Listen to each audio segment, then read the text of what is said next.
മോഹൻലാലിന്റെ ഒപ്പം ശ്രീനിവാസന്റെ കഥാപാത്രം. അതിനേക്കാൾ ഉപരിയായിട്ട് എന്ത് മന്ത്രിസഭയാണിത്? വലിയ രീതിയിൽ ഇടതുപക്ഷം പറഞ്ഞൊരു കാര്യമാണ് മുഖ്യമന്ത്രി ഇപ്പോൾ അതിനെ അംഗീകരിച്ചിരിക്കുന്നു, ഒപ്പിട്ടിരിക്കുന്നു. CPIക്കും CPM-നും വലിയൊരു ചേരിതിരിവ് തന്നെ ഉണ്ടാവുന്ന സാഹചര്യം ഉണ്ടായിരുന്നു. എന്താ PM ശ്രീയിൽ ഒപ്പിട്ടു എന്നതിനേക്കാൾ ഉപരി PM ശ്രീയിൽ എന്തിനാണ് രഹസ്യമായി ഒപ്പിട്ടത് എന്നതാണ് ഇപ്പൊ നമ്മുടെ എല്ലാം മുമ്പിലുള്ള ചോദ്യം.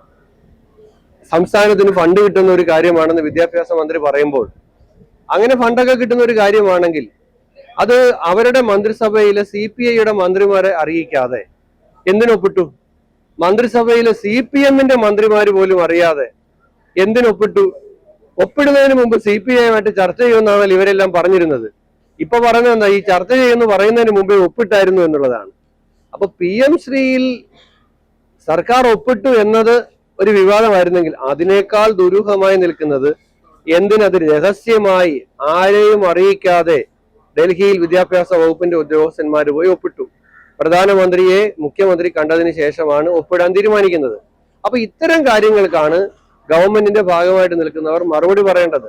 അപ്പൊ ആയുഷ്മാൻ ആരോഗ്യ മന്ദിർ ഞങ്ങൾ കേരളത്തിൽ നടപ്പിലാക്കില്ല, ഒരാശുപത്രിയിലും പേരെഴുതി വെക്കില്ല എന്ന് ആരോഗ്യമന്ത്രി വലിയ വെല്ലുവിളിയൊക്കെ വിളിച്ചിട്ട് ആരും അറിയാതെ പോയ ആശുപത്രിയിലല്ല ആയുഷ്മാൻ ആരോഗ്യ മന്ദിർ എന്ന് എഴുതി വെച്ചു.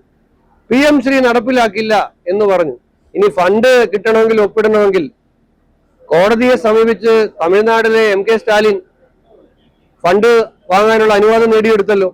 അപ്പൊ അത്തരം ഒരു മാർഗങ്ങളും അവലംബിക്കാതെ എന്തിനാണ് രഹസ്യമായി ഈ ഒപ്പിട്ടത് എന്നുള്ളതിന് വ്യക്തതയുള്ള മറുപടി ഇതുവരെ കിട്ടിയിട്ടില്ല. ഇപ്പോ മുന്നണിയിലെ ഘടകകക്ഷിയായ CPI-ക്കാർ അപമാനം സഹിച്ച് ആ മുന്നണിയിൽ മറ്റേ നാടോടിക്കാറ്റിലെ മോഹൻലാലിന്റെ ഒപ്പം ശ്രീനിവാസന്റെ കഥാപാത്രം അമേരിക്കയിൽ പോകാൻ അഭ്യർത്ഥിക്കുന്നത് പോലെയുള്ള ഒരവസരം മുന്നണിയിൽ CPI തുടരേണ്ട സാഹചര്യമാണുള്ളത്. ഇതിപ്പോ ഈ CPI പോലും അറിയിക്കാതെ ചെയ്തു എന്ന് പറയുമ്പോൾ അവര് വലിയ തരത്തിലുള്ള ഒരു പ്രതിഷേധവും അറിയിക്കുന്നുണ്ട്. പക്ഷെ ആദ്യം തന്നെ കോൺഗ്രസും പറയുന്നുണ്ട്, ഈ ഒരു കാര്യത്തിൽ അവരുടെ ഒരു അന്തർധാരയെ കുറിച്ച് പറയുന്നുണ്ട്. അപ്പൊ അത് തെളിയുന്ന തരത്തിലാണ്. തീർച്ചയായും ആണ്. അതാണല്ലോ ആ അന്തർധാര കുറച്ചുകൂടെ വ്യക്തമാകുന്നതാണല്ലോ. ഈ ഒപ്പിടുന്നതിനെ സംബന്ധിച്ച് CPI-ക്കാര് വിവാദം ഉന്നയിക്കുമ്പോൾ നിങ്ങളുമായി ചർച്ച ചെയ്തിട്ടാണ് ഒപ്പിടുന്നതെന്ന് അവരോട് പറയുന്നു. ഇപ്പൊ അറിയുന്നത് എന്താ? ഇത് ചർച്ച ചെയ്യുമെന്ന് പറയുന്നതിന് മുമ്പേ ഒപ്പിട്ടായിരുന്നു എന്നുള്ളതാണ്.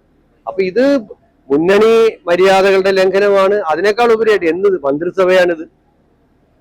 മന്ത്രിസഭ എന്ന് പറഞ്ഞാൽ കൂട്ടുത്തരവാദിത്വമല്ലേ?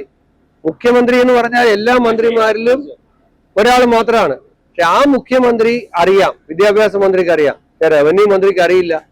അപ്പൊ യഥാർത്ഥത്തിൽ ഈ മന്ത്രിസഭയുടെ കൂട്ടുത്തരവാദിത്വം നഷ്ടപ്പെട്ടിരിക്കുകയാണ്.